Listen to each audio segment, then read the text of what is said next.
Si en la patria se abre la sesión. Tenemos un problema, pero bueno, no suena. Eh, Cuenta, señora secretaria, tenemos una dificultad. Primero saludar a Juan Carlos Manrique, que está desde La Haya, acompañándonos. Gracias, Juan Carlos.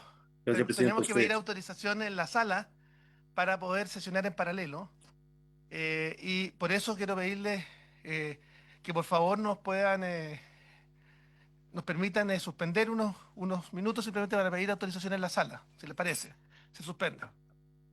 Recording stopped.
Señora secretaria, ¿me da cuenta? Sí, señor presidente. Tenemos de la Subsecretaría de Derechos Humanos, la señora Daniela Quintanilla, quien remite información sobre el Plan Maestro de Infraestructura Penitenciaria y cifras de personas privadas de libertad mayores de 60 años.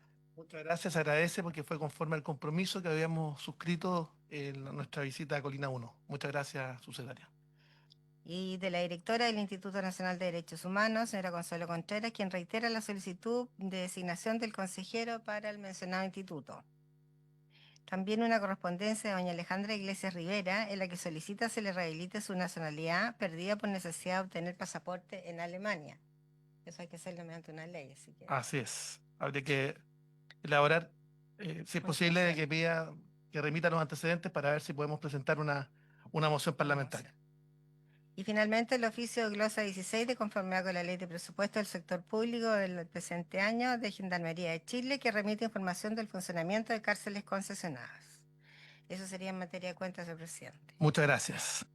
Vamos a cambiar el orden de la tabla para que podamos despachar algunos temas rápidamente.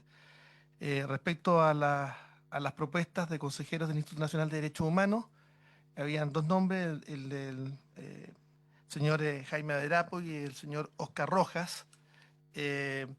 Primero señalar que los dos nombres son nombres extraordinarios desde el punto de vista de la experiencia y debiéramos, una vez que tengamos el quórum necesario, de acuerdo al acuerdo político, mandar uno de los nombres a la sala, pero nos falta el quórum. No ha llegado todavía el quórum. Cuando tengamos quórum tenemos que resolverlo. Bueno, mientras tanto, para analizar el proyecto que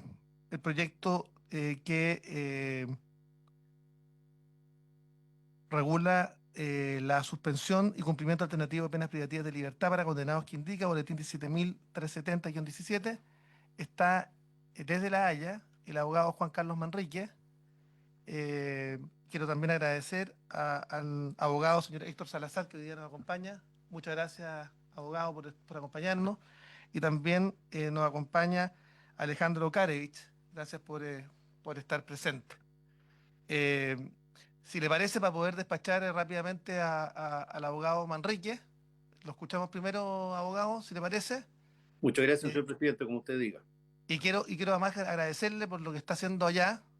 Está representando justamente a los 620 abogados chilenos, de los cuales yo soy uno de ellos, que presentamos la acción en contra de los crímenes de guerra y la vulneración de la legislación internacional en Gaza.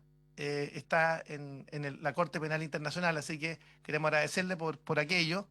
Y también está representando a la viuda del teniente Ojeda, también acciones que hemos emprendido juntos, así que agradecerle también por aquello. Abogado, adelante. Muchas gracias, señor presidente, por su intermedio, honorables senadoras, senadores, colegas en la sala. Muchas gracias una vez más por la invitación y agradezco yo, antes que todo, honorable senador Chaguán, la oportunidad que usted y el honorable senado me han dado en esta oportunidad y en otras.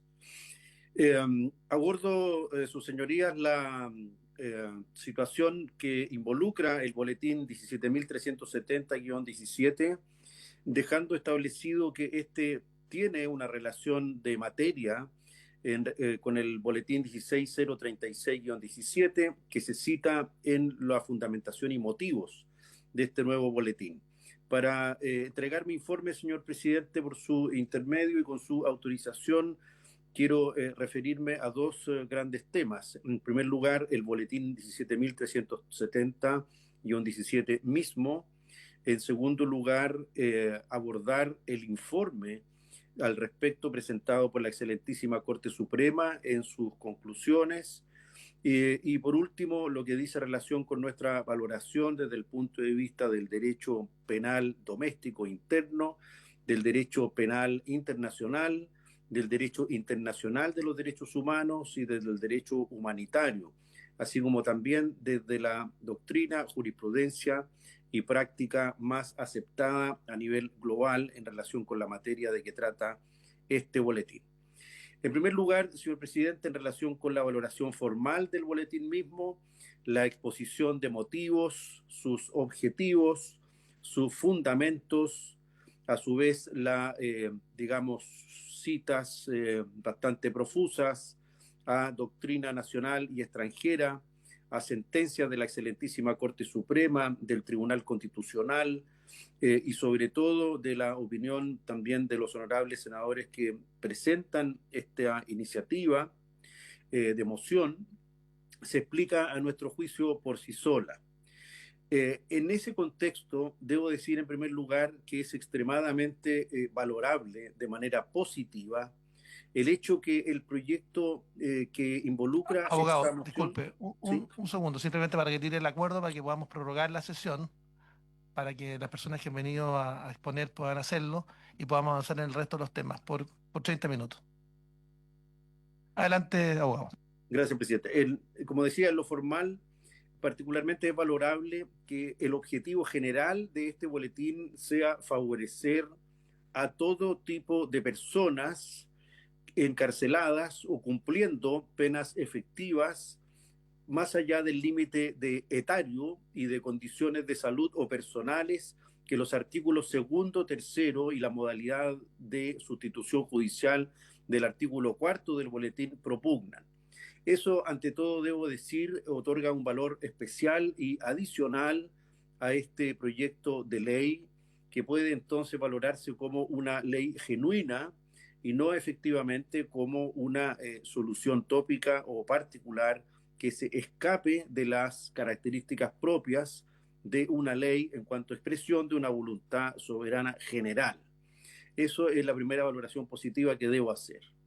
Ahora, señor presidente, en relación particularmente con la preceptiva que se plantea, con su permiso también, y para no, digamos, acaparar el uso de la palabra, y rápidamente me gustaría dedicarme al análisis de los artículos segundo y tercero de este proyecto, que a nuestro juicio son aquellos que podemos, en el caso actual, informar. Como se sabe, este proyecto de ley plantea suspensiones del cumplimiento efectivo de la pena para ciertas personas en determinadas condiciones muy específicas. Y en segundo lugar, en los artículos tercero y cuarto, una modalidad de petición y o de decisión judicial sobre esa misma petición para particularmente cambiar o trasladar el lugar de cumplimiento de la pena efectiva de estas personas en las condiciones graves, aquellas que plantea el artículo respectivo a propósito de los impedimentos que establece el artículo segundo, vale decir, presentar una enfermedad mental o bien B, presentar el condenado y padecer otras enfermedades cuando fuese de temer un peligro próximo por la ejecución en la cárcel para la vida del condenado. Debo decir, señor presidente, honorables senadoras y senadores, que este artículo en sus dos literales A y B, a nuestro juicio, se adecua genérica y específicamente a las bases y requerimientos del derecho penal humanitario y del derecho penal de los derechos humanos a nivel actual en su progresión, digamos, debidamente justificada conforme a las actuales circunstancias. ¿Por qué digo esto? Porque si engarzamos esta preceptiva, señor presidente, con la primera conclusión que plantea la excelentísima Corte Suprema en su informe, y esto es que si bien el proyecto está bien inspirado y podría ser de recibo, lo cierto es que ahí dice tener cierto cuidado en el tratamiento con que de aprobarse no significa a su vez alejarse de tratados u obligaciones internacionales asumidas y vigentes por Chile que llegan a incentivar o facilitar la impunidad y que por tanto nos dejen en una situación de incumplimiento de obligaciones internacionales o signifique borrar aquellos tratados internacionales en materia de derechos humanos vigentes, suscritos, que señala el inciso segundo del artículo quinto. La verdad, señor presidente, es que esta preceptiva no contraría el inciso segundo del artículo quinto, no contraría las bases, digamos, universalmente aceptadas de los derechos humanos, tampoco en este caso significan un incentivo a la impunidad, por lo que pasaré a señalar. Y por último, la objeción de carácter procedimental o procesal que hace la excelentísima Corte Suprema. Esto es que de aprobarse esta ley eventualmente significaría una recarga para el trabajo de los tribunales en cuanto a tener que tramitar estas solicitudes. La verdad es que esa parece bastante decolorada, atendido el informe de cuánto es el número de personas de más de 60 años que están cumpliendo en este tipo de condiciones cárcel efectiva en Chile, cuestión que evidentemente aminora suficientemente aquella objeción de carácter procesal, puesto que en definitiva los tribunales, ya sea del antiguo sistema o de los nuevos, no se van a ver excesivamente recargados con estas peticiones, que, siendo bastante claro, tienen una complejidad, digámoslo, de carácter media, puesto que incluso algunos ya han accedido a la sustitución de estos beneficios aplicando directamente la Constitución a través de mecanismos de jus cogens, y efectivamente han sustituido este tipo de medidas en casos extremos, casi in articulo mortis, ¿no verdad? Y en otros que han hecho en definitiva justificable desde el punto de vista del derecho penal humanitario esta sustitución. De tal manera que los literales A y B, a nuestro juicio, no pueden ser contrarios al derecho internacional de los derechos humanos, no borran las obligaciones asumidas por Chile y no constituyen impunidad, porque la pena se seguirá cumpliendo, evidentemente, en estas otras condiciones, en otro lugar. No hay en este tipo de preceptiva un indulto indirecto o encubierto, no existe una autoamnistía, no se establece una prescripción, ni tampoco se establece a estos efectos una suerte de remisión estatal inversa para los casos más graves, cuando pudieran tratarse de aquellos, particularmente aquellos que se dice relación con causas de derechos humanos. Sobre este punto en particular, señor presidente, quiero llamar la atención sobre lo siguiente. Una de las principales, digamos, y articulares funciones de la pena es que el condenado pueda internalizar el sentido, efecto y consecuencia de la imposición de una sanción y a su vez, en virtud de aquello, enmendar conducta y o rectificarla. El problema se plantea, por ejemplo, a propósito del artículo 2 y letra A, de aquellas personas que ya están en una condición tal desde el punto de vista del deterioro de sus facultades intelectuales superiores o en definitiva cognitivas, que ya no comprenden ni siquiera la situación en la que están.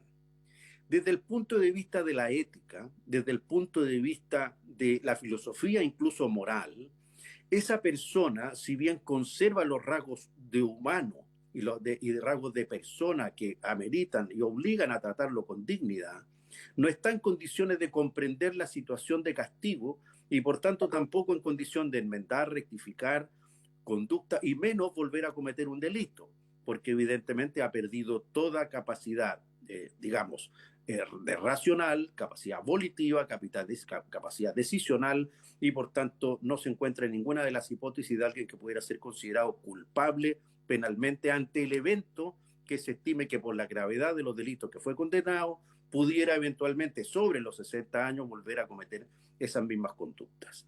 Sobre esto, señor presidente, solo con su autorización, si citamos a los grandes filósofos del derecho, incluso moralistas tales como Kant o Hegel, ambos usaban una fuerte, digamos, comparación para este caso. Decían, la pena debe ser ante todo humanizadora, o sea, debe hacer comprender al individuo que está siendo castigado por algo y para algo, de tal manera que si esa persona no está en condiciones de entender aquello que se le impone a través de la pena, perdone la expresión, decía Kant, sería lo mismo que darle de palos a un animal, en el entendido que esa persona no estaría en condiciones de ejercer facultades racionales y de entender evidentemente la situación en la que se encuentra.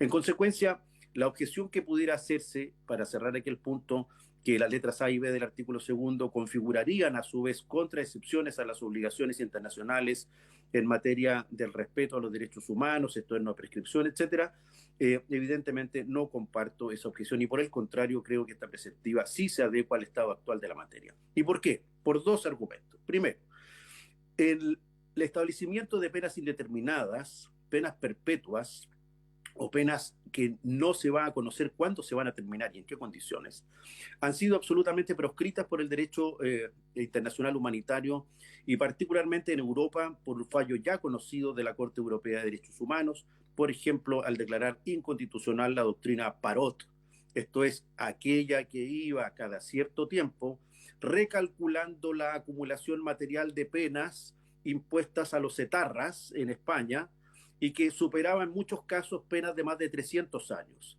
estableciendo que como la Constitución Europea de Derechos Humanos no puede establecer un plazo máximo de cumplimiento de 40 años, al minuto que alguno de aquellos condenados obtuviera el tiempo cumplido, entonces debía ser dejado en libertad, lo cual ocurrió particularmente, por ejemplo, con Jordi Ternera y otros, lo que da a entender que en definitiva, si bien allí hay un límite a la capacidad de castigo y cumplimiento en esas condiciones, impuesta por la dignidad de la persona en clave de derechos humanos, en este caso no habría razón para imponer un límite distinto o una excepción que a estas personas les impida gozar de aquel tratamiento actual en materia de derechos humanos y de derecho internacional. Allí podría haber una subobjeción, señor presidente, y es decir que en realidad estas personas no gozan del tratamiento de un verdadero, digamos, sobre custodia o sobre cuidado de sus derechos humanos, no solo porque si hubieran sido condenados no han respetado sus derechos humanos, todo delito de sangre es en fondo un delito contra los derechos humanos, aunque sea un homicidio común o incluso un homicidio pasional, pero en este caso se ha dicho, si esas personas han cometido aquellos hechos en su condición de agentes estatales, entonces no pueden alegar para sí la batería de derechos propios del derecho internacional humanitario o de los derechos humanos, porque en tanto agentes del Estado no actúan como sujetos individuales, sino que como una proyección del aparato estatal, que es una ficción, y el Estado no tiene derechos humanos.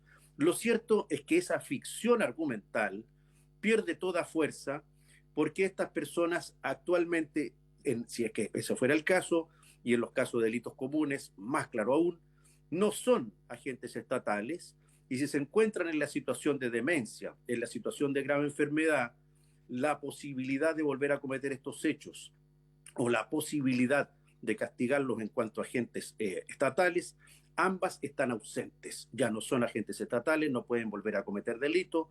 Y por último, lo que impone la restricción del derecho penal humanitario y el derecho internacional de los derechos humanos es el limitar entonces el jus puniendi estatal. Un segundo ejemplo, señor presidente, es el de los crímenes internacionales más atroces, los del Estatuto de Roma, crímenes de lesa humanidad, ¿no es verdad?, crímenes contra los derechos humanos, crímenes de guerra. Como sus señorías bien saben, el sistema del Estatuto de Roma ha limitado la capacidad de sanción, no pueden ser más de 30 años. Y si un acusado incluso de estos delitos gravísimos, como puede ser esclavitud sexual, reclutamiento de niños soldados, usar el hambre, la sed, el asedio como arma de guerra para la eliminación sistemática de un grupo determinado de personas de manera maliciosa por ser ese tipo de personas, si alguien reconoce incluso esos hechos o incluso no haciéndolo, pero careciendo de condenas previas, difícilmente va a superar una pena superior a 12 o 20 años. Entonces, en los casos reales en Chile, en los cuales esta preceptiva pudiera aplicarse, evidentemente la desproporción que se produce con los condenados de más de 60 años en las condiciones de la letra A y B del artículo 2 del proyecto es abismante, puesto que a nuestro juicio no supera el test, digamos, de proporcionalidad o de balance de derechos humanos. Termino, señor presidente, diciendo lo siguiente. La verdad es que a este respecto, a nuestro juicio, este proyecto además tiene una labor, digamos, de ayuda, de apoyo y o de solución de problemas muy concretos y reales al interior de los penales. Es cierto que ha ido creciendo el número de personas presas, condenadas, muchas extranjeras, crimen organizado, delitos violentos, etcétera. Pero aquellos que están de 60 años o más en las condiciones de las letras A y B difícilmente pueden ser tratados, reitero, como personas especialmente peligrosas si salen. Puesto que si no se encuentra enfermo, por ejemplo, puede ser un condenado de más de 60 años considerado psicópata, aquel por las reglas internas de gendarmería y o del reglamento penitenciario y de evaluación de condenados, tampoco va a poder acceder a esos beneficios si no se encuentra en el caso de la letra A o B del artículo segundo, puesto que se entiende que los psicópatas no son, digamos, enfermos mentales, tampoco son sujetos recuperables y por lo tanto son sujetos peligrosos. Ya conocemos casos aquellos en los cuales se han ocupado beneficios, digamos, administrativos judiciales en los que se han concedido estas reducciones de pena o condena con nefastas consecuencias. En síntesis, señor presidente, estimo que, en primer lugar, el proyecto se adecua al derecho internacional humanitario de los derechos humanos. Segundo, tiene una finalidad de aplicación general, por tanto, hay un interés público superior. En tercer lugar, debo desestimar muy respetuosamente las dos objeciones de la excelentísima Corte Suprema. No va a significar un trabajo, una sobrecarga relevante para los tribunales del antiguo nuevo sistema. Es más bien un asunto que para los jueces expertos en la materia no será de difícil despacho, es simplemente aplicación del artículo 18, inciso segundo, del Código Penal, reglas generales por todos conocidos. Y respecto a el alejamiento al derecho internacional de los derechos humanos o una manera elíptica de incumplir nuestras obligaciones asumidas, eso evidentemente queda completamente desacreditado, puesto que este sistema no pretende dejar de cumplir la pena, sino que lo único que hace es una posibilidad en razón humanitaria de sustituir su lugar y forma de cumplimiento, pero siempre sujeto a control estatal. Termino diciendo que si se hiciera la última objeción, aquella que la víctima en todo sistema tiene derecho a exigir el cumplimiento total y efectivo de una pena, lamentablemente ese derecho no existe como tal ni ha sido reconocido en ninguna parte, porque el condenado ya no depende de la víctima, depende del Estado, no del gobierno de turno. Y desde ese punto de vista, entonces, la heteroadministración de una persona no permite al Estado reducirla al tratamiento de un enemigo o de administrar desde fuera un retazo de personalidad como si se tratara de un objeto. Ello es completamente inadmisible desde las bases de cualquier sistema penal liberal clásico democrático, señor presidente. Esas son mis conclusiones. Muchas gracias. Muchas gracias, abogado, por su exposición.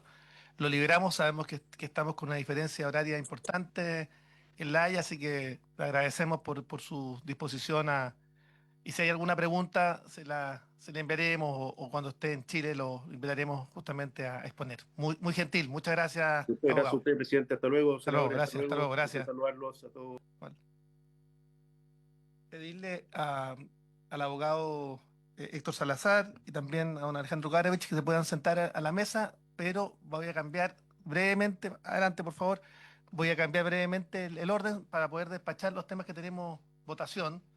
Eh, Voy a poner brevemente en análisis las propuestas de los consejeros del Instituto de Libertad y Derechos Humanos, señores Jaime Aderapo y Óscar Rojas, señalar que había un acuerdo político en términos de la ratificación en la Cámara de Diputados de un nombre, que es el abogado Cristian Partusé, y acá lo que corresponde básicamente es que nosotros podamos, más allá de las dos tremendas candidaturas que fueron presentadas en esta comisión, que el señor Jaime Averapo y también Óscar Rojas, que nosotros podamos cumplir también nuestro compromiso político y poder elegir a Óscar Rojas como miembro y consejero del Instituto Nacional de Derechos Humanos. Pongo en consideración esa propuesta, senador.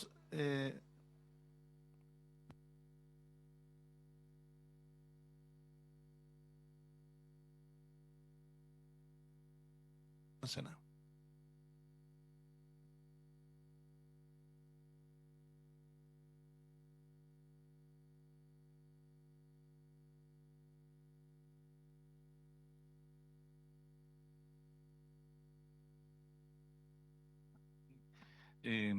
A ver, yo que vengo a presentar a Óscar Patricio Rojas, un profesional joven, abogado y minor en Ciencias Políticas en la Universidad Diego Portales, magíster en Derechos Humanos y Democratización de la Universidad Nacional de San Martín, Argentina, del Global Campus Human Rights, con experiencia profesional de más de 10 años, asesor legislativo nacional y asesor del Instituto de la Mujer, coordinador del programa de refugio del Centro de Derechos Humanos e investigador del Informe Anual de Derechos Humanos de la UDP.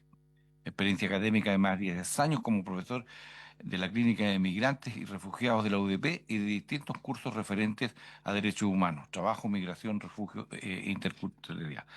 Tiene un valor académico también importante que está acá en su currículum y lo presento como parte de los acuerdos que tenemos para que integre el Instituto de Derechos Humanos. Entiendo que lo sanciona la sala. Lo sanciona la sala, efectivamente. Tenemos una dificultad porque no tenemos quórum para poder resolver aquello. Eh, Le agradezco al senador que se retiró. bueno, vamos a continuar entonces con los temas en los que podemos avanzar.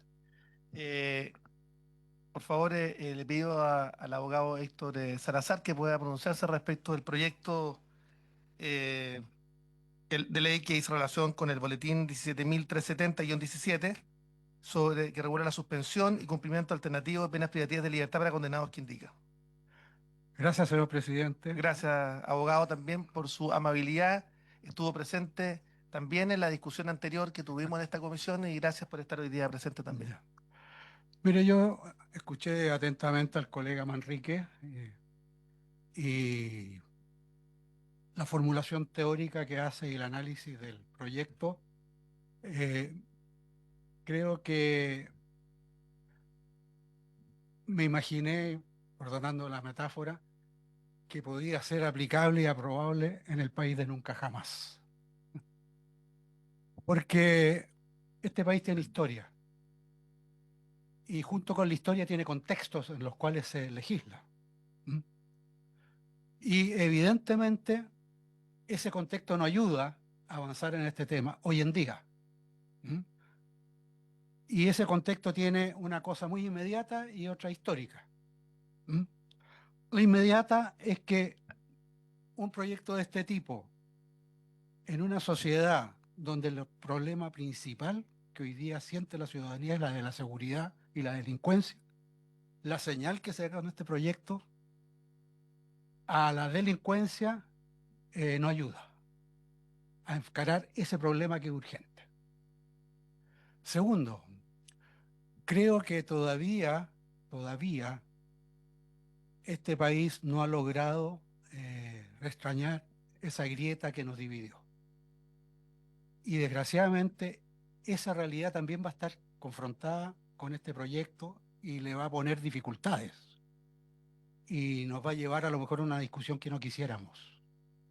¿Mm? Y en esa discusión que no quisiéramos entrar y que hemos tratado de superar, pero que todavía tenemos que tener conciencia que no hemos superado, me parece a mí que la experiencia vivida en nuestra patria tiene todavía dos sectores afectados: las víctimas y sus familiares, y el otro sector es de los que por alguna razón se vieron comprometidos en graves violaciones de los derechos humanos. ¿Mm? Entonces, necesariamente, aunque no queramos y tengamos la mejor de las intenciones, ese aspecto va a estar en el telón de fondo de este proyecto. Y no me cabe la menor duda que van a haber voces que van a decir: esto busca una sola finalidad, que queden liberados los violadores de derechos humanos. Yo no comparto eso, pero sí lo hago presente como un hecho de la causa y que hay que tenerlo presente cuando vamos a legislar, o ustedes, mejor dicho, van a legislar sobre esto. ¿Mm?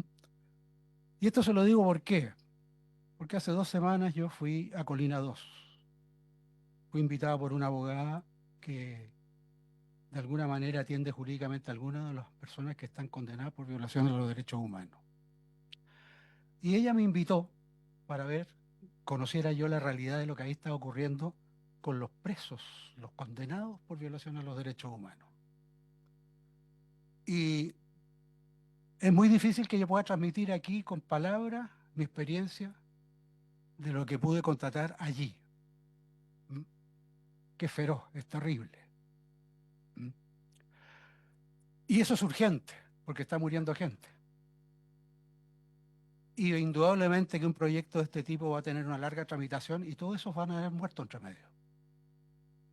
Y yo creo que nuestra primera obligación, como personas preocupadas por los derechos humanos y por la dignidad de las personas, tenemos que poner la prioridad en esas personas que se están muriendo.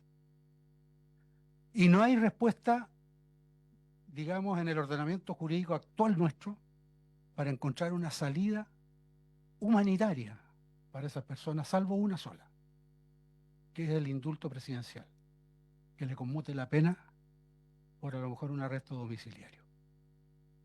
Y eso requiere un esfuerzo de todos los sectores, de todos los sectores. Yo estoy dispuesto a apoyar una idea de ese tipo, porque esto no es un problema de los tuyos o los míos. Aquí estamos frente a un problema que estamos bajo el estándar mínimo de humanidad.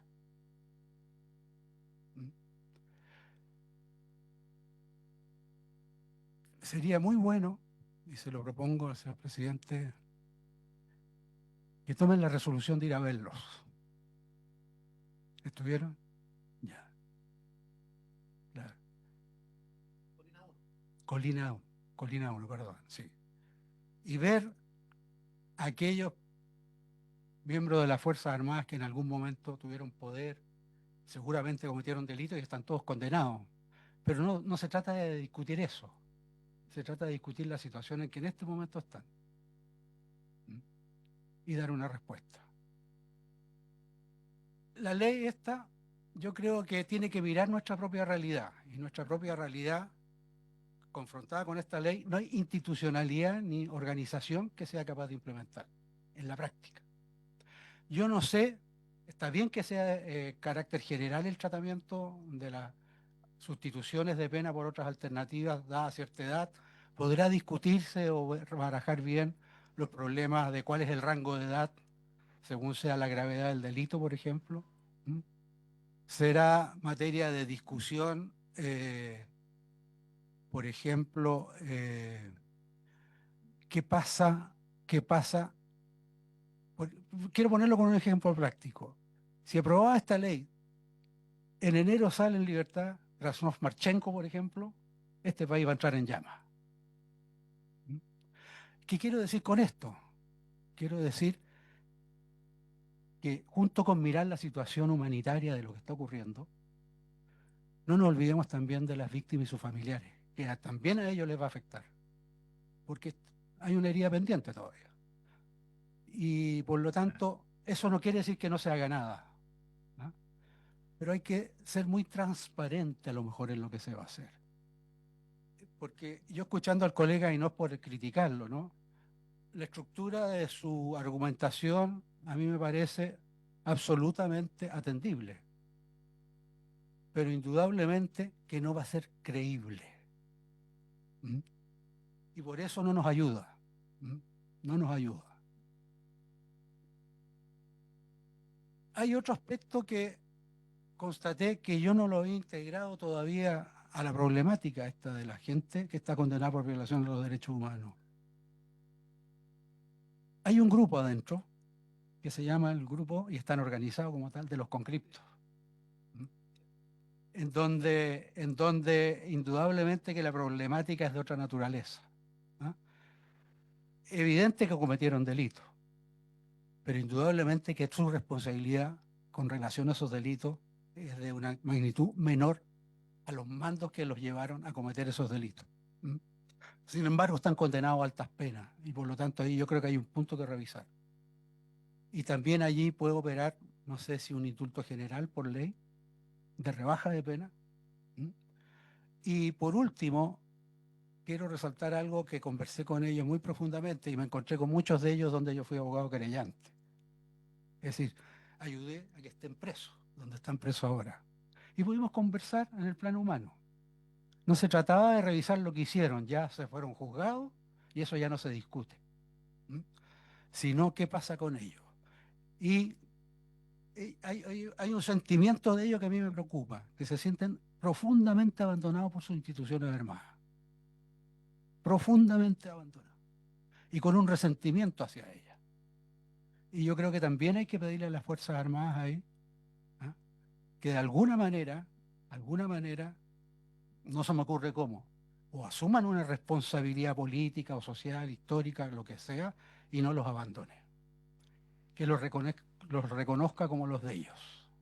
¿Mm?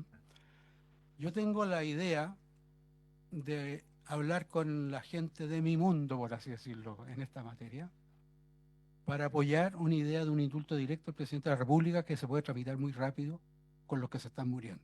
No sé si me va a ir bien o mal. Y como un gesto de apoyo a cualquier otro que quiera sumarse a la iniciativa de esa naturaleza, independientemente de su posición política, religiosa o moral, qué sé yo. Porque aquí no estamos juzgando o haciendo un nuevo juicio por lo que fueron condenados, sino estamos reaccionando humanitariamente, que es un factor muy importante en materia de derechos humanos. No se puede seguir golpeando al caído. ¿Mm? Y sumar voluntades de todos los sectores. Yo no sé si eso es posible o no, o yo soy muy idealista en esto. Por eso pido, a lo mejor, ir a verlo, constatar. Yo en otras oportunidades he ido varias veces a Punta Peuco a hablar con muchos de ellos. Incluso he establecido una comunicación personal con ellos. En mi afán de curiosidad de tratar de entender lo que pasó, fundamentalmente. ¿Ah? Y uno se encuentra con personas igual que uno. ¿Ah? Ahora, hay un dato que es interesante. Hay personas que llevan más de 40 años privados de libertad cumpliendo condena en Chile. Yo creo que eso es un récord en Chile. Es un récord. Y allí entonces hay que también revisar los criterios políticos con los que se procesan los beneficios carcelarios hoy día vigentes. Hoy día vigentes.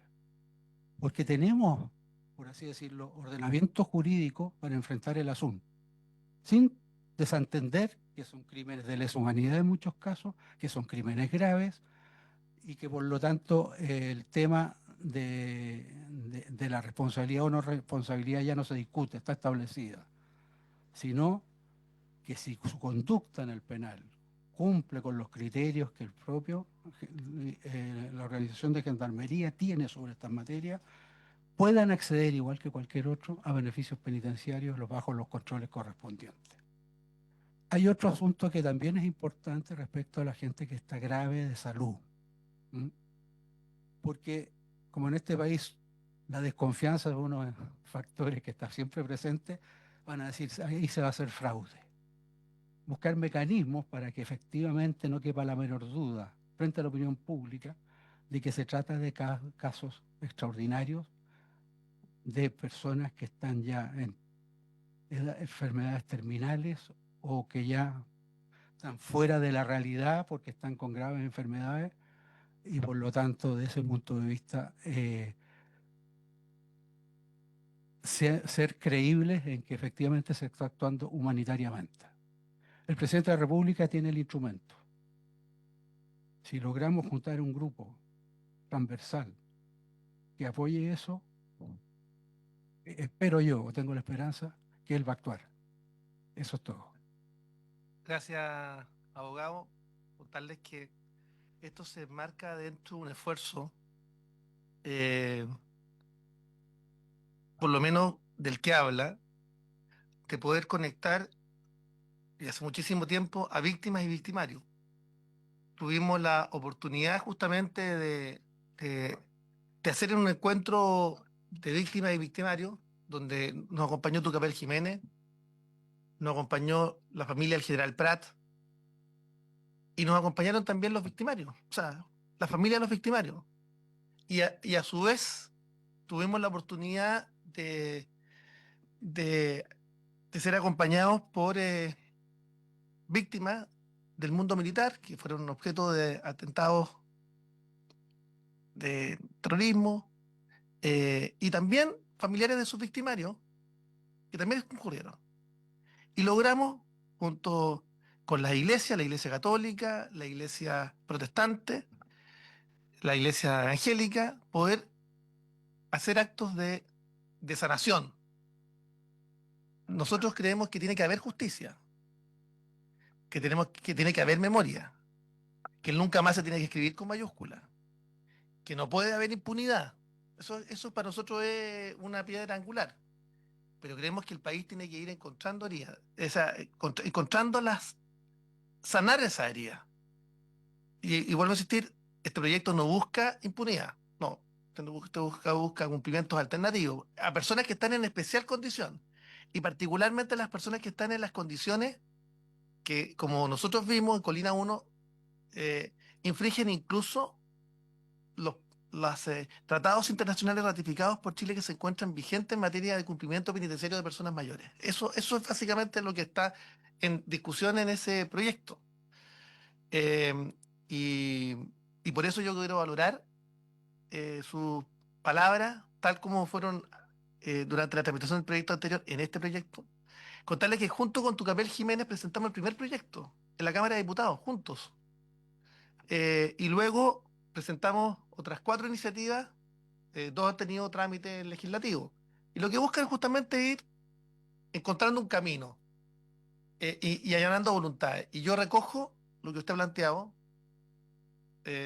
abogado, por lo que usted representa además, en términos de buscar justicia, y la idea justamente de poder encontrar un punto que nos permita avanzar. Tenemos otras dificultades que hizo relación con, yo diría, con la injusticia, que tengamos 2 sistemas procesales penales vigentes en Chile, que tiene distintas garantías procesales para las personas que están siendo perseguidas en sus responsabilidades penales. Eso claramente infringe también otras normas internacionales. La propia Comisión Interamericana de Derechos Humanos ha planteado respecto a este punto un país que tiene 2 sistemas procesales penales con 2 sistemas de garantía como una grave vulneración también a las propias garantías procesales de los imputados, los condenados, los procesados, dependiendo cuál sea el sistema. Entonces, yo valoro y por supuesto comparto ese criterio. Así que muchas gracias, abogado. No sé si alguno de los senadores quiere hacerle una pregunta, ¿no? Muchas gracias, don Héctor. Antes de dar la palabra a don Héctor a don Alejandro Karevich, quisiera pedir que pudiéramos despachar un acuerdo para los temas que estaban pendientes en esta comisión. Uno que hizo relación con analizar la propuesta de los consejeros del Instituto Nacional de Derechos Humanos, donde estaba el señor Jaime Aderapo y Óscar Rojas. Yo vuelvo a insistir respecto de las competencias, las calidades de ambos postulantes, y tal como hubo un acuerdo político para aprobar a Cristian Ponce del Instituto Nacional de Derechos Humanos como consejero del Instituto Nacional de Derechos Humanos en la Cámara, nos corresponde a nosotros que cumplamos el acuerdo político, y yo sugiero pasar a la sala del Senado, que tendrá que ser votado en la sala, el nombre de Óscar Rojas. Si le parece, así es. ¿Les parece? Ok, de acuerdo. Antes que ojalá nos pudiera seguir acompañando, porque me gustaría votar después de la exposición de Alejandro Karevich, poder escuchar a la subsecretaria respecto del proyecto que estaba en primer lugar de la tabla, que nos pudiera contar brevemente respecto a las indicaciones. No vamos a alcanzar a votar hoy día, pero por lo menos que pudiera contarnos rápidamente el sentido de las indicaciones, y que podamos votar el último proyecto que concede la nacionalidad por gracia a la señora Juliana Abreu Viana.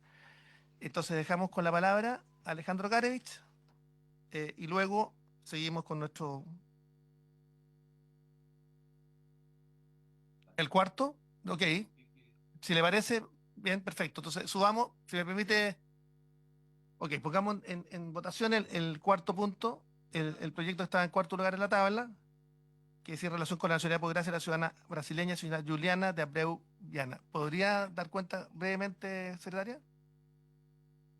El proyecto, como su nombre lo indica, concede la nacionalidad chilena por especial gracia a doña Juliana de Abreu Viana. Es una iniciativa del honorable señor Francisco Chaguán y se encuentra en primer trámite aquí en la comisión. En cuanto a los fundamentos, la moción nos presenta que la Constitución Política, en su artículo 10, número 4, establece que son chilenos los que obtuvieran especial gracia y nacionalización por ley, lo que constituye el más alto honor que el Estado chileno puede conferir al extranjero en razón de su aporte al país y entrega el servicio a la nación en determinadas actividades específicas. A continuación, la moción expone que, considerando su destacada dedicación a Chile, particularmente en el ámbito de la ciencia biológica, así como en materias relacionadas con la biodiversidad y la ciencia genómica, propone que se le conceda la nacionalidad chilena por especial gracia. Informa que la señora de Abreu nació en abril del 79 en la ciudad de Belo Horizonte, donde cursó su educación básica y media, y el 2001 obtuvo licenciatura en Ciencias Biológicas en la Pontificia Universidad Católica de Minas de Gerais, y en el 2003 el magíster en Ecología, Conservación y Vida Silvestre.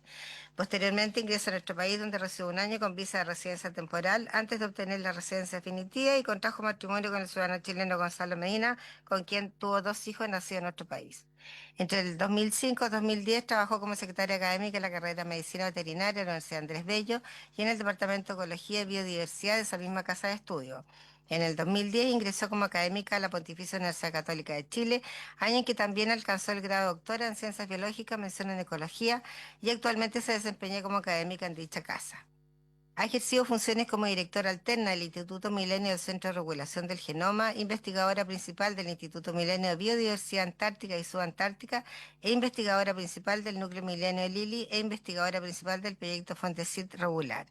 Fue electa consejera de la Society for Molecular Biology and Evolution y ha integrado 2 veces la directiva de la Sociedad de Evolución de Chile, organizando encuentros científicos de alto nivel. Cuenta con numerosas publicaciones en diversas revistas internacionales como Science, PNAS, MBBI. Ha sido evaluadora de artículos, proyectos de investigación y beca, y participó en el programa Influyentes de CNE Chile en enero del 2024. Dirigió el magíster en Recursos Naturales de la Pontificia Universidad Católica. Entre el 2011 y el 2018 integró claustros doctorales y colaboró en políticas públicas para la conservación de aves del Ministerio del Medio Ambiente. Es jurado del Premio L'Oréal Mujer en Ciencia y lidera el proyecto Mil Genomas orientado a secuenciar la biodiversidad de Chile. Ha recibido diversas distinciones, como el premio Adelina Gutiérrez de la Academia Chilena de Ciencias, y fue invitada a exponer en Congreso Futuro en el 2021, tanto en Magallanes como en Santiago, así como ha asistido a diversos plenarios del Congreso Internacional de Investigación Antártica y el Congreso Internacional de Pingüinos. También realizó una pasantía en la académica en la University de California de Berkeley y en California Academy of Science de Estados Unidos de Norteamérica.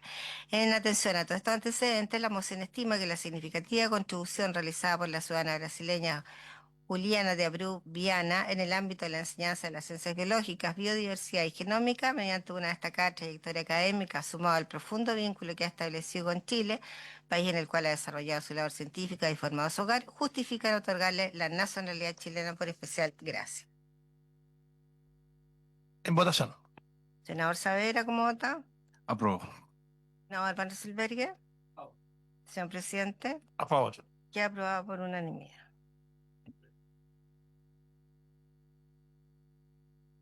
Le damos la palabra entonces ahora a don Alejandro Karevich. Terminamos con eso, ese punto de la tabla, y luego le vamos a pedir a la subsecretaria que nos exponga brevemente el sentido de las indicaciones presentadas, y quiero pedir también la unanimidad de los señores presentes para incorporar otra indicación al mismo proyecto, ¿se le parece a los miembros? ¿Le parece? Ok. Y también para que podamos mandar un oficio que fue solicitado por el senador Rojo Edwards, eh, desde el punto de vista de requerir el número de querellas presentadas por el Instituto en contra de Carabineros de Chile, Policía de Investigaciones de Chile y Ejército de Chile durante los últimos 5 años, número de querellas presentadas por el Instituto en contra de Tribunales de Justicia por denegación de justicia, querellas presentadas por el Instituto en contra de Centros de Salud por no atender a funcionarios de Carabineros de Chile, Policía de Investigaciones de Chile y el Ejército de Chile, querellas presentadas por el Instituto en contra del Estado por mantener en cárceles a reclusos con enfermedades terminales. ¿Le parece? Listo. Ok, vamos. Don Alejandro Karevich. Buenas tardes. Gracias, presidente. Buenas tardes. Bueno, mi caso es muy particular. Yo creo que las razones técnicas del proyecto han sido explicadas por los abogados. Yo no soy abogado, soy ingeniero. Mi caso está en los 2 frentes. Yo tuve un hermano muerto y tengo un hermano preso. Creo que esa es la causa por que fui invitado. Quiero contarles brevemente la experiencia de una familia que ha estado en 2 frentes. En un frente, ambos frentes con mucho dolor. Un frente de mi hermano menor, murió el 23 de abril del 79, con 26 años de edad, casado, teniente teniente de ejército, un grado subalterno, con una señora esperando de 3 meses. Por lo tanto, solamente escuchó a su hija en el vientre y nunca la conoció. Es un dolor que tiene la familia. Fue destinado el año 77 a la CNI, a la unidad antiexplosivo. La muerte fue por una detonación de bomba. Fue la primera bomba que se puso con doble sistema de explosión. Veíamos cómo se profesionalizaba el extremismo. Él lo vi poco antes de que muriera, un par de semanas antes, con una herida en la frente. Le había ocasionado una esquila desactivando otra bomba. Es así como desactivó bombas. Tuvo un accidente, una vez chocó por ir a desactivar una bomba en un colegio de niños. ¿Qué razón tiene esto? Dice. ¿Cómo? ¿Por qué tiene que estar desactivando bombas? Sí, había una orden del gobierno. No puede detonar ninguna bomba más en Chile. Y como oficial subalterno, su tarea era desactivar bombas. Y por eso murió. Y también murió porque los equipos que se compraron, y una responsabilidad del ejército, no eran los adecuados. FAMAE entregó al día siguiente que él murió el equipo que permitía alejarse de las bombas y moverlos con brazos. Es decir, también hay responsabilidades del alto mando a la tropa y a los oficiales subalternos, que muchas veces son juzgados, ¿cierto?, por delitos de lesa humanidad. Era un hombre que quería estudiar en la Academia Politécnica y perfeccionarse, o si no perfeccionarse en odontología, nada que ver con lo de él. Fue el mejor alumno de su promoción, fue el mejor compañero, recibió todos los premios. Una muerte sin sentido, la sociedad lo olvidó, pero su familia, su mujer, su hija, su hermano, amigos y quienes lo conocieron, nunca lo hemos olvidado. Otro hermano, Manuel, hoy preso en Punta Peuco. El año 73, con el grado de capitán, trabajaba en la escuela de suboficiales formando dragoniantes. Fue destinado a la comandancia de jefe del ejército el año 77. Y el 74, el 8 de mayo de 1974. Y inmediatamente fue destinado a la DINA, a un departamento que se llamaba socioeconómico, que requería estudio de la gente, de lo que pasaba, para producir inteligencia. Nunca estuvo en un aparato represivo, nunca. Pero tuvo una desdicha. La oficina de él estaba en un lugar que todo es conocido, Villa Grimaldi. Y en Villa Grimaldi había también un equipo de operación, conocido Caupolicán. Yo creo que todos han escuchado la historia de esto. Caso Colombo. Tal vez a algunos de esos le tocó a usted enjuiciarlo. Caso Colombo. El caso Colombo fue una causa, con, no sé, 50, 60, 70 personas. Mi hermano fue condenado a 3 años. Cumplió 4 años de condena. Curioso, el caso Colombo después se transformó en episodios Colombo. Cada uno de los que fue condenado ahí se transformó en un juicio más.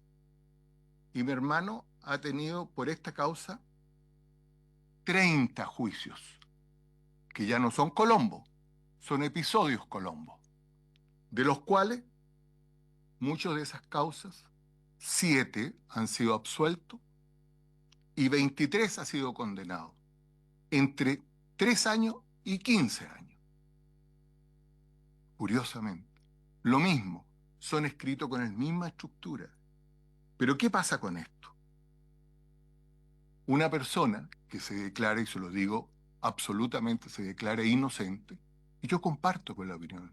Nunca estuvo en un caso de represión, nunca, pero sí tuvo la desdicha de estar en el mismo lugar. Y usted conoce muy bien el caso, perdón que me dirija a él, señor presidente. ¿Se puede, a través mío, señor? Ya. Por favor?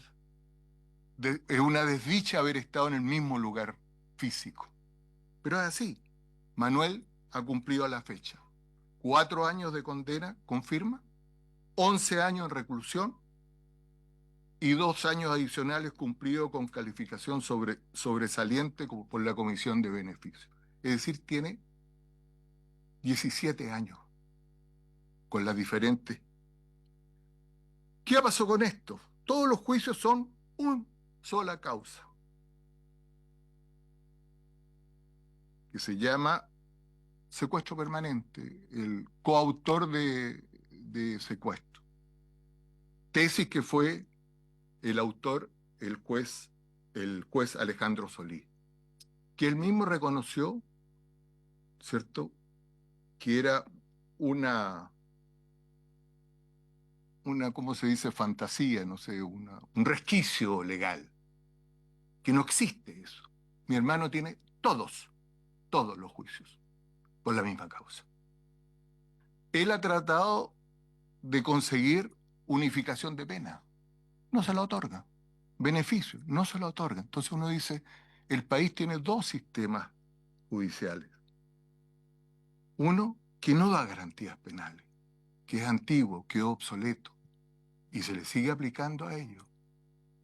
Entonces, hay un momento en que uno, y aquí comparto con la opinión de él ha hecho declaración y ha declarado públicamente con una inserción en el diario diciendo, esto es lo que hice yo. Y es público, ¿ya? Es más, hicimos una declaración un 23 de diciembre de 2016, donde como familia reconocemos el conflicto y le decimos a quien puso esa bomba que debe estar sufriendo tanto como otros, porque la conciencia no creo que esté tranquila de ese pobre hombre, que está perdonado. Es decir, que han habido actos en la cual reconocemos esto. Bueno, esa es la idea. ¿Qué es lo que considero con respecto al proyecto? Desgraciadamente no tengo las capacidades técnicas. A mí me parece un proyecto justo. Tal vez uno podrá discutir los primeros puntos, yo creo que es absolutamente humanitario. ¿Cómo nosotros vamos a seguir teniendo presos que solamente están moviéndose en ambulancia a la clínica o se mueren? Es cosa de ir. Yo conozco los lugares. Ustedes saben que en Punta Peuco no hay agua, que todos los días llenan con un camión aljibe el pozo para poder dar agua, que los presos tienen que comprar agua para tomar porque el agua no es tomable. Esa es la verdad de las cosas. Son viejos, y no lo olvidemos eso. Son como nuestros padres, nuestros abuelos, o de ustedes, que son más jóvenes. Bueno, con respecto a la ley, yo creo que es una ley que en la parte humanitaria me parece bien. Tal vez la única parte que uno podría discutir son las edades, pero me parece razonable que son edades que no tienen sentido, gente que no puede hacer nada, que arrastra los pies, que hay compañeros que tienen que lavarlos, los más jóvenes. Y había algo que mi hermano siempre me ha dicho, yo no puedo entender que estén procesando con criptos, hombres que no tenían ninguna posibilidad de decir que no, porque tal vez hubiesen sido tan condenados como como los que estaban sufriendo a frente de ellos.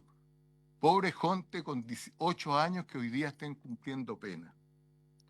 Perdón el desorden, pero me vienen muchas cosas a la cabeza. Yo lo único que sugeriría en este proyecto de ley, que me parece correcto, es incorporar un párrafo, porque me parece que no se reconoce en este proyecto, que es el beneficio del artículo 4 de la ley de 19.856, que es los beneficios que otorga la Comisión de Beneficio de Reducción de Condena, que son 2 meses por año cumplido. Gracias también por su intermedio, a los senadores que han impulsado esta moción. Dios bendiga las decisiones que tomen ustedes y gracias. Muchas gracias, don Alejandro Karech, por este testimonio. Y efectivamente lo invitamos porque usted tiene una persona fallecida en su familia y una persona que está cumpliendo condena. eh, y por eso era tan importante también recibir su testimonio. Bueno, vamos a pasar al primer punto de la tabla. Básicamente, la idea es poder escuchar de la subsecretaria y pedirle las disculpas primero porque esta ha sido una sesión eh, bien accidentada porque tuvimos un retraso en la constitución de la sala y eso generó una dificultad fundamentalmente para lograr tener la autorización para funcionar en forma paralela. Cuando nosotros citamos a esta sesión no teníamos el horario de la sala, por tanto no teníamos cómo prever esta situación, así que le pedimos las disculpas, así que subsecretaria, gracias por acompañarnos. Este es un tema que nos parece de la mayor importancia, el tema de avanzar en los derechos lingüísticos de los pueblos originarios, y ciertamente esto va de mano de otros proyectos como el reconocimiento de los pueblos originarios, que esperamos que también se tramite prontamente. Nosotros ya logramos la fusión de todos esos proyectos que está en la Comisión de Constitución, listo para recibir el mensaje del presidente de la República, también para avanzar en la misma dirección. Así que en ese contexto yo le pido también que nos ayude con otro proyecto que dice relación con el reconocimiento de las prácticas deportivas ancestrales de los pueblos originarios, que es un proyecto que está esperando, de mi autoría, está esperando son dos proyectos que están esperando en la Comisión de Deporte hace por lo menos 10 años y 8 años el otro. Y eso ha provocado que, por ejemplo, pentacampeones mundiales, como deportistas de Rapa Nui, compitan con la bandera Rapa Nui eh, eh, en estos juegos deportivos y no con la bandera chilena porque no es un deporte reconocido por nuestro país. Adelante, subsecretario. Muchas gracias por su intermedio, presidente. Saludarlo a usted y, por cierto, a cada uno de los senadores, también a los presentes. Yo quisiera ser bien breve en esta presentación general de las indicaciones, toda vez que la ministra Toro la sesión pasada ahondó en detalle cada una de las indicaciones que nosotros hemos presentado. Primero, hacer eco de sus palabras. Para nosotros es muy relevante esta iniciativa, primero porque representa un paso fundamental en el compromiso del gobierno del presidente Gabriel Boric con la revitalización y la promoción de las lenguas indígenas, no solo como derecho cultural, sino también como una dimensión clave de la identidad, autonomía y reparación histórica de los pueblos indígenas de nuestro país. Asimismo, quisiéramos señalar que para nosotros esta iniciativa tiene como fondo una contribución tremendamente valiosa en el ordenamiento del marco normativo. Perdón, que hoy... vamos a hacer algo. A ver, me dan una unanimidad para que podamos extender primero la sesión y segundo, podamos votar. Yo quiero pedir que votemos, porque votar la indicación sustitutiva. ¿Hay unanimidad? ¿Me parece? Ya, muchas gracias. Entonces voy a ir más rápido, con mayor razón. Simplemente, como ya les mencionaba, como la ministra Toro ya había ahondado en cada una de las indicaciones, por eso agradecemos también esta solicitud, presidente, que acaba de hacer a la comisión. Solamente señalar que para nosotros este marco de ordenamiento se alinea con el trabajo que se encuentra realizándose hoy desde el Ejecutivo a través del Plan Decenal de Lenguas Indígenas, que está siendo liderado desde el Ministerio de Desarrollo Social, y también alineando la legislación con los compromisos internacionales asumidos en el marco del Decenio Internacional de las Lenguas 2022-2030, pero además nosotros vemos en esto también algunos elementos que hacen eco con las recomendaciones que fueron entregadas en el informe de resultados de la Comisión Presidencial para la Paz y el Entendimiento. Así, solamente a modo de síntesis y ya dando paso a la revisión de las indicaciones para poder votar, agregar que parte de las indicaciones presentadas por el Ejecutivo buscan recoger las distintas propuestas y avances en materia legislativa. También hemos analizado las indicaciones que han sido presentadas por los senadores y en particular busca recoger también los dos boletines que nos convocan en la presente sesión, así como también el trabajo realizado en el contexto de la discusión del boletín número 17241-17 de la Comisión de Derechos Humanos y Pueblos Originarios, de autoría de los honorables honorables diputadas y diputadas Ñanco, Nullado y de los honorables diputados Brito, Giordano y Sáez. Así que sin más, para no alargar, dado que ya fueron revisadas las indicaciones y ahí poder avanzar en la votación. Muchas eso gracias, destacar. Gracias, secretaria, y presidente. además comentarle que ya aprobamos traer a este texto el proyecto presentado por los diputados, haciendo referencia expresamente a también su acción coadyuvante para que en definitiva también estén reflejadas en el informe de este proyecto. Adelante, secretaria. A continuación, la indicación sustitutiva del Ejecutivo para el presente proyecto del Presidente de la República. Lo sustituye por el siguiente. Artículo 1, derechos lingüísticos de los pueblos indígenas. Sus señorías tienen en las carpetas el comparado. Artículo 1. Esta ley tiene por objeto reconocer, proteger, promover y garantizar progresivamente los derechos lingüísticos que poseen los pueblos indígenas en Chile, reconocidos por la ley número 19253, que establece normas sobre protección, fomento y desarrollo de los indígenas y crea la Corporación Nacional de Desarrollo Indígena en concordancia con los tratados internacionales ratificados por Chile que se encuentran vigentes. Artículo 2. El Estado reconoce las... En votación. Votación del artículo 1. Senador Saavedra. Senador Van Rysselberghe. A favor. Señor presidente. A favor. Queda aprobado. Artículo 2. El Estado reconoce... ¿Perdón? Entonces la indicación del lado se... Queda por rechazar. La indicación tuya... Si no, ¿La retiras mejor? sí, la retiro. O sea, no, que pasa, no puedo retirarla porque Son varios. está firmada por senador Edwards, Van Rysselberghe y por mí, pero ciertamente el texto del Ejecutivo es mucho más completo que la indicación que habíamos sugerido nosotros, así que por lo menos yo estoy de acuerdo en aprobarla, así que sea por rechazada. Sí. Si le parece retirarla, senador, retiremos la nuestra. Sí, retirar. Retirar la indicación número 2. Ya. Artículo 2 del Ejecutivo. El Estado reconoce las lenguas indígenas como parte constitutiva del patrimonio cultural indígena en el marco de la diversidad lingüística del país, siendo deber del Estado su salvaguarda, recuperación, revitalización, conservación, fortalecimiento, investigación, promoción y difusión según corresponda en el territorio nacional. Los órganos del Estado se coordinarán para desarrollar e implementar las iniciativas, programas e instrumentos de política pública en materia de lenguas indígenas. Claramente más completa que la indicación sustitutiva parlamentaria. Así que, si le parece, en votación.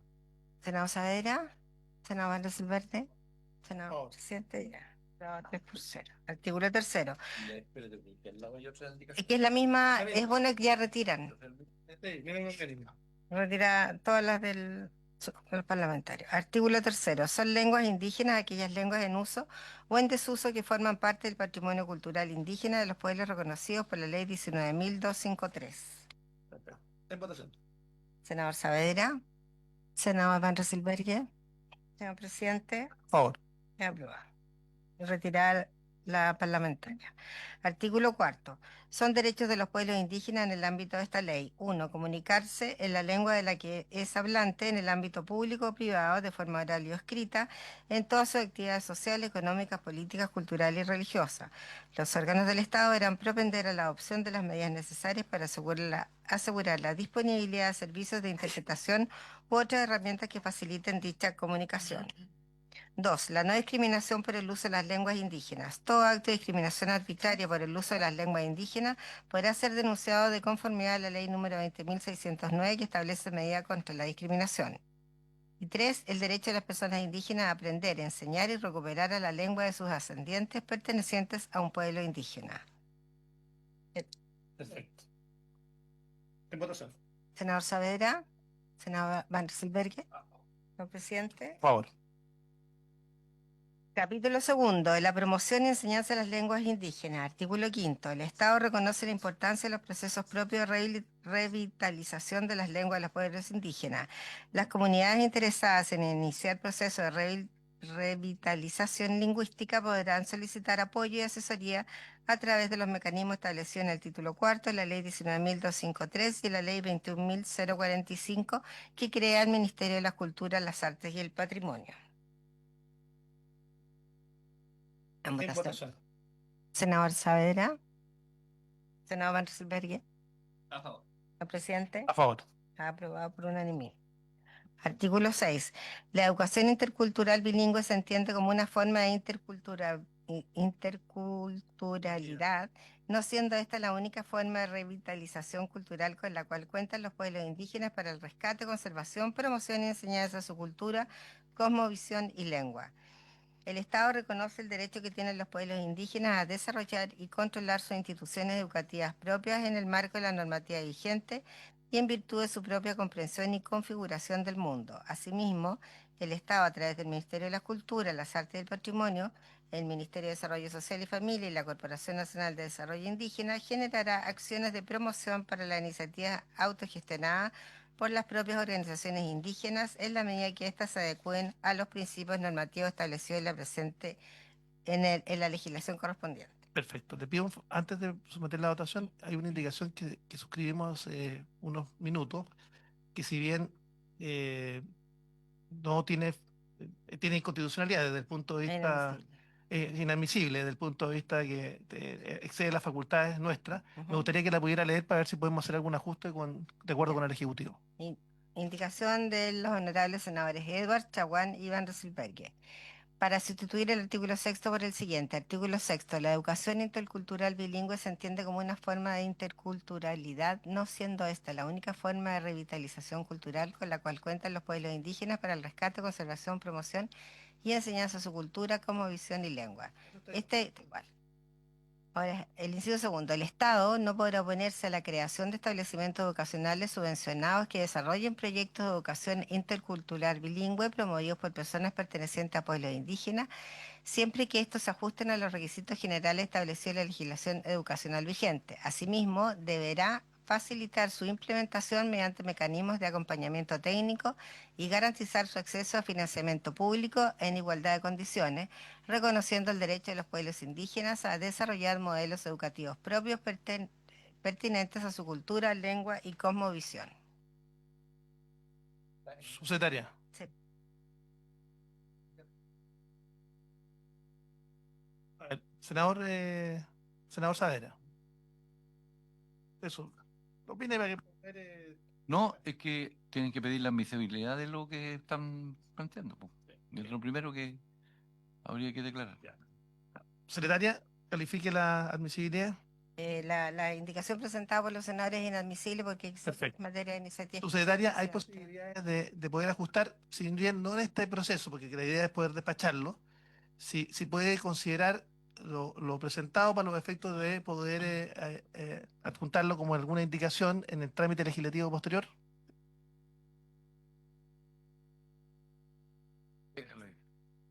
Espera. Sí, presidente, ningún problema, lo podemos estudiar sin ningún problema. Se agradece, subsecretaria. Sigamos entonces adelante con no, Sí. así, en votación. En votación el artículo 6 propuesto por su excelencia el presidente de la República, senador Saavedra, ¿cómo vota? Senador Van Rysselberghe. Señor presidente. A favor. Vamos con el artículo 7. En el marco de sus atribuciones legales, el Ministerio de Educación considerará las adecuaciones curriculares necesarias para impartir enseñanza intercultural bilingüe y enseñanza en lengua indígena en los establecimientos educacionales de acuerdo con la normativa vigente. Estas adecuaciones deberán considerar el contexto territorial e histórico donde se encuentran emplazados los establecimientos educacionales. El Estado reconoce la importancia de la enseñanza de las lenguas indígenas en el nivel de educación parvularia básica y media. Al respecto, señor presidente, antes de votar quería hacer presente que esta misma norma fue propuesta a la Cámara de Diputados en el otro proyecto y la Comisión determinó de que no era una norma de ley orgánico constitucional porque estimaron de que el Ministerio de Educación ya contiene todas las facultades para desarrollar esto. Entonces hago presente esto a su señoría por si están en la misma condición y estima que no es orgánica. No orgánica. ¿Sí? Sí. Ya. Y el Ejecutivo también. En votación. En votación. Con quórum sí. Senador Saavedra. Pero acordemos que no es orgánica a los efectos de la consideración en la sala. En votación el artículo. ¿Cuál quórum? Ya. Senador Van Rysselberghe. Por la consideración. Señor presidente. A favor. Queda aprobado. Artículo 8. El Ministerio de Educación, en el ejercicio de sus funciones actuales, promoverá la formación de educadores en lenguas indígenas y la implementación de programas de educación intercultural bilingüe de acuerdo con la normativa vigente. En votación. Senador Saavedra. Senador Van Rysselberghe. Señor presidente, A favor. queda aprobado por unanimidad. Artículo 9. Las instituciones educacionales que incorporen en su proyecto educativo institucional la enseñanza de lenguas indígenas como idioma principal, incluyendo aquellas que trabajen como primera infancia, deberán cumplir con los requisitos establecidos en la normativa educacional vigente. En la implementación de estos proyectos educativos se considerarán las particularidades culturales y territoriales de los pueblos indígenas correspondientes en el marco de las disposiciones legales y reglamentarias existentes. En votación. Senador Saavedra. Senador Van Rysselberghe. Señor presidente, A favor. queda aprobado y despachado. Sí. Quisiera, antes de tenerlo por despachado, y pedirle a la subsecretaria consideraciones en dos temas que me parecen esenciales. El primero, cabe señalar que el decreto 97 del Ministerio de Educación solo establece las bases curriculares de la asignatura de lengua o cultura de los pueblos originarios hasta sexto año básico. Este es un tema que lo quiero plantear porque es necesario modificar justamente el decreto 97 para que hasta cuarto medio poder tener efectivamente enseñanza de lengua de pueblos originarios. Este es un tema que se plantea particularmente, por ejemplo, en el territorio que yo represento en este Congreso, en Rapa Nui, como también en otras zonas geográficas, y donde es fundamental proseguir justamente el currículum de enseñanza del idioma, de la lengua de pueblo originario, hasta el término de la enseñanza media. Y lo segundo, mi inquietud respecto de aquellos pueblos originarios que han sido reconocidos por leyes distintas. Por ejemplo, la del pueblo Secman y los changos. También considerar, porque hay solo referencia a la ley 19.253, y por tanto sería útil saber si la actual, me gustaría que la propia secretaria pudiera darnos informes, si la propia modificación, las modificaciones que han habido con leyes posteriores, han sido modificaciones al propio texto de la ley 19.253, porque la idea es poder incorporar a todos los pueblos originarios que han sido reconocidos. Secretaria. Sí, pero si pudiera recogerlo y en ese contexto pedirle al Ejecutivo que pudiera pronunciarse. Subsecretaria. Por su intermedio, presidente, en la 19.253 están todos los pueblos reconocidos, entonces habría armonización respecto de lo que usted señala y sobre la observación en materia del Ministerio de Educación hasta sexto básico, también lo podemos conversar con ellos para poder revisarlo. Sería extraordinario, creemos que es fundamental poder avanzar en esas dos direcciones y teniendo además presente que cualquier otra modificación o reconocimiento de otros pueblos originarios, cuestión que incluso están en tramitación en esta misma comisión, por ejemplo el pueblo huilliche, también es una modificación al propio texto de la ley 9.253. Entonces, por tanto, también se estaría incorporado. Senador Saavedra. Sino sobre el primer punto de modificación del reglamento para el 97. El 97 para que complete el currículum educativo desde sala cuna, voy a poner ahí hasta la enseñanza media. Es fundamental, ¿no? Sí, adhiero Respecto absolutamente. a la petición al Ejecutivo. Muy cortito, solamente para dar señales respecto de esa misma línea, en la carpeta de análisis del Mineduc ya tiene preparada la consulta para el currículum al menos de séptimo a segundo medio que va en la línea de la solicitud y por tanto lo vamos a señalar también a la cartera específica para poder revisarlo para el resto de los niveles. Extraordinario. Yo preferiría, ¿por qué hasta segundo? ¿Por qué no a cuarto? Sí, claro, no, solamente lo comentaba porque ya estaba este proceso de discusión de ampliación. Está bien, pero Tomamos el punto, sin ningún Si problema. es posible incluso que podamos mandar un oficio de la propia comisión, acordemos un oficio Cuarto. también al Ministerio de Educación para hacerlo también, independientemente del esfuerzo que haga la subsecretaria, también poder hacerlo nosotros. ¿Les parece? De acuerdo. Quiero agradecer a esta comisión, esta larga comisión de derechos humanos que además ha tenido, que ha sido interrumpida, pero que hemos logrado sacar todos los temas de la tabla. Muchas gracias. Sea por finalizada, habiendo se cumplido el respeto de la sesión.